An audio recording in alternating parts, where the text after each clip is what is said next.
വാഹനം ഓടിക്കുന്നതിനിടെ ഫോണിൽ സംസാരിച്ച് പോലീസ് ഡ്രൈവറുടെ നിയമലംഘനം. കസ്റ്റഡിയിലെടുത്ത ആളുകളുമായി പോയ പോലീസ് ഡ്രൈവറാണ് ഫോണിൽ സംസാരിച്ചത്. ദൃശ്യങ്ങൾ 24-ന് ലഭിച്ചു. സൂര്യശ്രീയാണ് ചേരുന്നത് കൊച്ചിയിൽ നിന്ന് വിവരങ്ങളുമായി. സൂര്യശ്രീ, ഇത് ഡ്രൈവർ തന്നെ പോലീസിന്റെ ഡ്രൈവർ തന്നെ നിയമലംഘനം നടത്തുന്നു എന്നുള്ളത് തീർച്ചയായിട്ടും അതൊരു ഗൗരവമായിട്ട് എടുക്കേണ്ട ഒരു കാര്യമാണ്. ഈ കസ്റ്റഡിയിലെടുത്ത ആളുകളുമായി പോയപ്പോൾ ഇത് എന്താണ് യഥാർത്ഥത്തിൽ സംഭവിച്ചത്?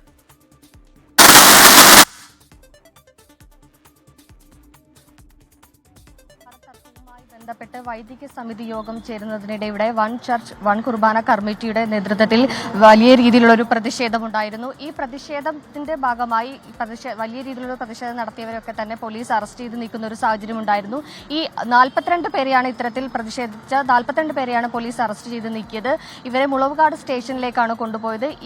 ഇത്തരത്തിൽ പോലീസ് വാഹനത്തിൽ ഈ അറസ്റ്റ് ചെയ്ത 42 പേരെയും കൊണ്ടുപോകുന്നതിനിടെയാണ് ഇത്തരത്തിൽ പോലീസ് ഡ്രൈവർ തന്നെ അതിരൂക്ഷമായ അല്ലെങ്കിൽ വലിയ രീതിയിൽ ഒരു ഗൗരവമുള്ള ഒരു നിയമലംഘനം നടത്തിയിരിക്കുന്നത്. ഡ്രൈവ് ചെയ്യുന്നതിനിടെ പോലീസ് മൊബൈൽ ഉപയോഗിച്ചാണ് ഡ്രൈവ് ചെയ്തിരിക്കുന്നത്. ഇത്തരത്തിൽ അറസ്റ്റ് ചെയ്ത വിശ്വാസ സമൂഹത്തിലെ ആളുകൾ തന്നെയാണ് ഇത്തരത്തിൽ ഈ പോലീസിന്റെ നിയമലംഘനം ദൃശ്യങ്ങൾ സഹിതം നമുക്ക് അയച്ചു തന്നിരിക്കുന്നത്. നിയമം പാലിക്കേണ്ട ആളുകൾ തന്നെ ഇത്തരത്തിലൊരു നിയമലംഘകരാകുന്ന ഒരു കാഴ്ചയാണ് നമുക്ക് കാണാൻ സാധിക്കുന്നത്. ഈ 42 പേരെയും കൊണ്ട് മുളവുകാട് പോലീസ് സ്റ്റേഷനിലേക്കാണ് പോയിരിക്കുന്നത്.